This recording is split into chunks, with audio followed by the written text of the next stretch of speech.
Hey guys, what is up? It's your e-girl in crisis, Speedy, and as you can see, I had an actual crisis. My camera did not record anything I did, so I have one eye done, one eye not done, but it's okay. We're gonna get through this together. And today's video is about none other than the Queen of Despair, Miss Junko Enoshima. Now, I don't know who out there at this point has not either A, seen the Danganronpa anime, B, played the Danganronpa video game, C, read the manga, or D, is crazy like me and has done all of the above.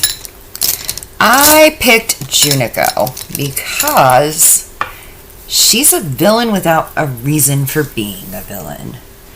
And I say this because if you look, everything we know about her, everything they tell us about her, the girl has no reason to be a villain other than boredom. She's bored. She's a villain because she's bored.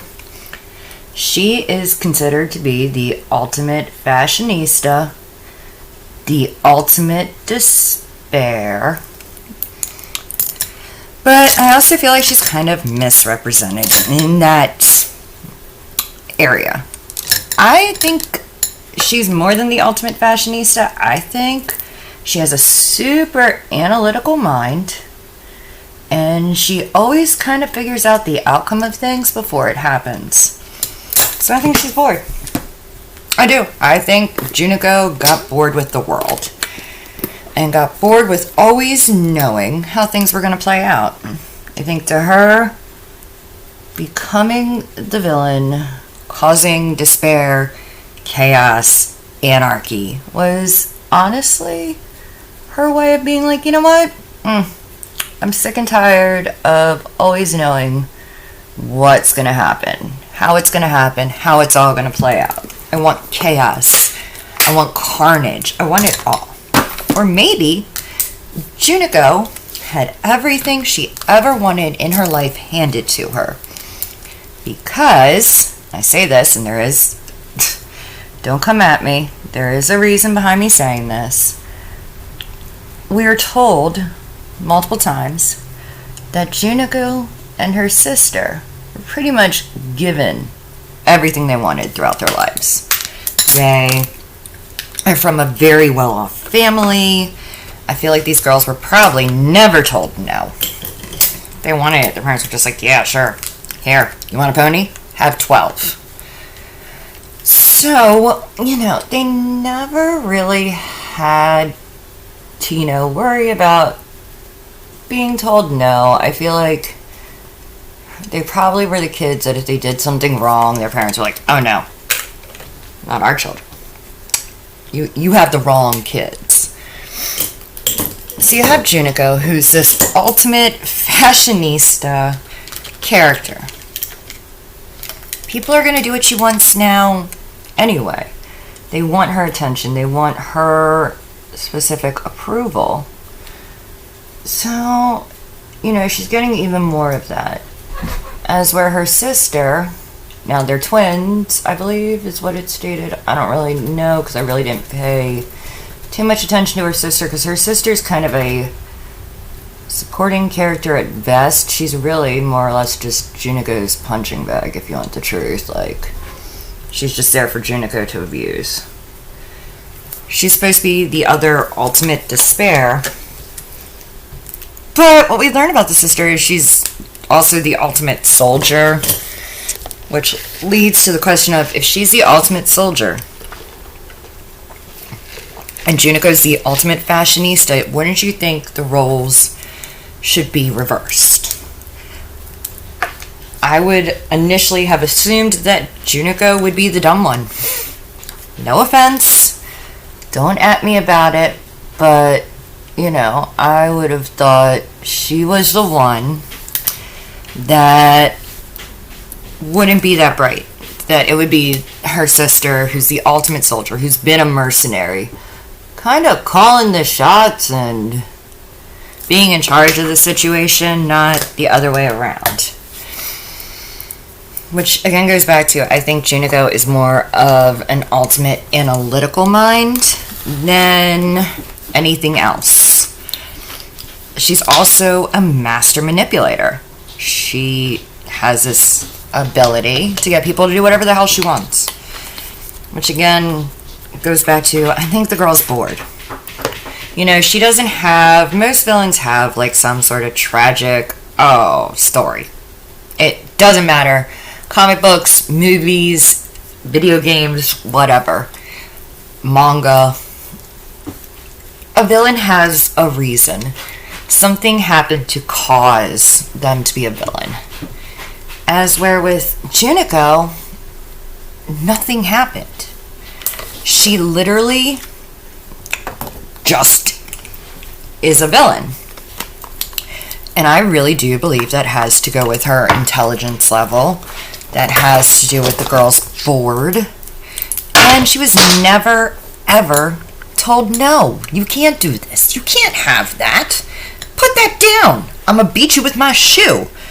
Hopefully we can get through this without any more technical difficulties. So, Junko's relationship with her sister, very Lannister-y, in Game of Thrones kind of sense, which we're not going to touch on.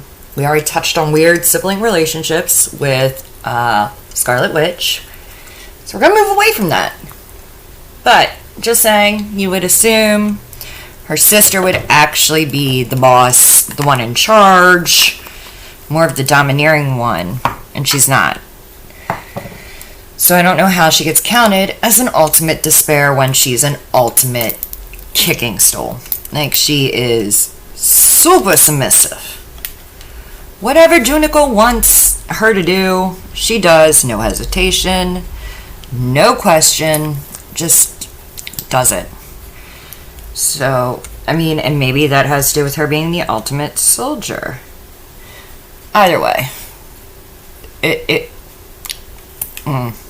don't like her being called an ultimate despair.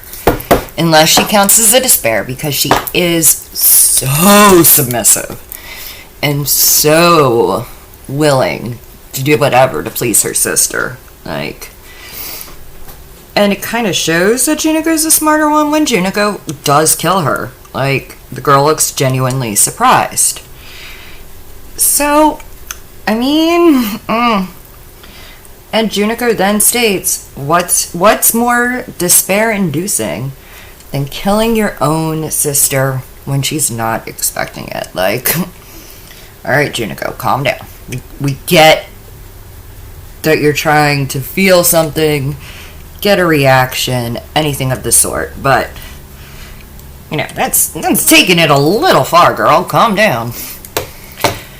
So you have that, and then you have to look at her cat and mouse game with the rest of the Danganronpa cast and the rest of these characters involved. And the things she does, I feel like, are really leading up to the world-ending event. I feel it's a lot of Junko just wanting attention, wanting to be told, hey, that's not acceptable. We don't do that. Like, you don't know. Stop. And she doesn't get that. So she just keeps going, keeps pushing. She wants chaos. She wants anarchy.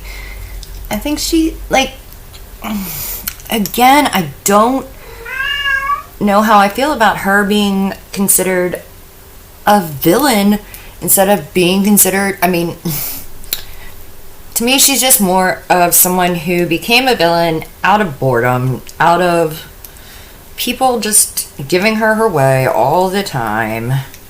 To me, she's not a true villain. She's a villain who happened because nobody stepped up to the plate. And it's like, we don't do this. This is not how we behave. Does that make sense? Makes sense to me. But, moving on.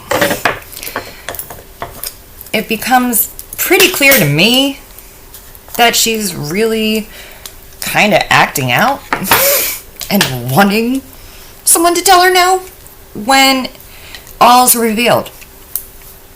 And it's like, oh yeah, this is the real villain. Like, by the way, it was her this whole time. Like, you know, let's introduce the real villain. Because she even states, one, she never expected them to figure out it was her. She never expected to be bested. She never expected to be outsmarted. And she was. And she's excited about it. She's like, I didn't see this coming at all. Good job. Like, you surprised me. Which never happens. Like, these things don't happen to me. No one beats me. You know? And she goes into the whole, oh, I was just doing it to protect you guys. And trying to change the narrative. And when that doesn't work, she's like, alright, well, I mean, at the end of the day, Juniko's very excited when she gets caught and when she's going to get the ultimate punishment. And she says, I want it all. Give me all of them. Like, everything at once. Hit me with everything. Punish me. Like, let's do this. Like, abuse me, mistreat me, punish me, tell me I'm wrong. The whole shebang, really. Like, she wants it all. Which, again, leads into the whole, is she a villain? Or is she someone trying to be told, no, this is wrong? She wants some form of not getting her way, not getting what she wants all the time, being told no. So again, we gotta look at, is she a villain, or is she a villain because she's bored? I strongly stand by the girl's bored and she's never been told no once in her entire existence. People have always just been like, oh, she's fine, let her do what she wants. Which I think is a very interesting take, because I feel like we're used to villains who are villains for a reason. Villains we we either sympathize with, or we're like, y'all went way too far. Did y'all not think you were going to catch hands for what you were doing? And then you have Junko, who's a villain for the sake of being a villain, for the sake of attention, for the sake of whatever it is, to get a reaction, to be told no, to be punished, to cause chaos because she's bored. She knows how things are going to go, and she can't take it. Like, I really think she should have been more or less the ultimate analyst instead of the ultimate despair. Like, or the ultimate fashionista. To me, it's like, I don't necessarily think Junko would have been a villain had she been reprimanded as a child, been told no, been placed in situations where she wasn't always going to be the smartest person in the room. But she was always placed in those situations and always kind of given free rein and not told no. So I think it was a culminating thing that she and her sister decided to do what they did. I mean, and like I said, she says point blank, killing her sister is supposed to be the ultimate despair, and it still was not enough for her. It didn't make her feel enough. She wanted more.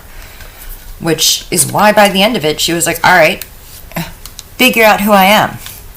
I want you all to figure out who I am. And if you can do it, I'll let y'all walk out. I'll let y'all be free.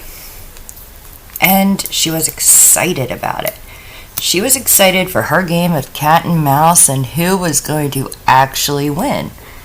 And if she was going to be outsmarted and found out or not. And if she was, could she use all of her assets to talk her way out of trouble? Which she clearly was not. Clearly ended with the villain being defeated, being killed. So she didn't win her own game at the end. But she also kind of did. She drove the world to despair. She drove all these people to really look at themselves and be like, maybe we're not as good as we thought we were. Maybe we're as screwed up and as fucked up as everyone else. It comes down to the question in the Dark Knight trilogy: what happens when there's no control and people are given a choice? I think that's what it was in the Batman movie. Something like that. But it's basically proving a point that chaos will win. That good people will become bad people in order to survive. I mean, I don't know about y'all, but chaos happens, I'm doing whatever I have to survive. Cannibalism is totally on the table. Which is a serious question. World-ending event. Eating people. How do y'all feel about that? Like, we ran out of food. Everything else. Am I the only one that's like, cannibalism? I'm doing it. If I gotta survive, I'm doing it. I don't know. Maybe I'm just a little off that I think about these things. But, anyway, I feel Miss Junko Inoshima would not have been a villain had she been told no. Had she not always been the smartest person in the room, had she had people who challenged her mentally in, be it conversation, activities, I feel she's a villain for the sake of being a villain because she doesn't know what else to do at this point. I think she's not someone who had a tragic upbringing, a tragic, traumatic event. She's literally a rich girl who becomes a famous ultimate fashionista, so she's in all these magazines with even more money coming in. She was bored. I mean, it makes for a fascinating villain. It makes for an interesting story, but it also makes for the nature versus nurture debate. Would Junko have become a villain, become a mass murderer, had she been taught differently? Anyway, have a good day, good night, whatever time you're watching this, and I will catch you all later. Bye.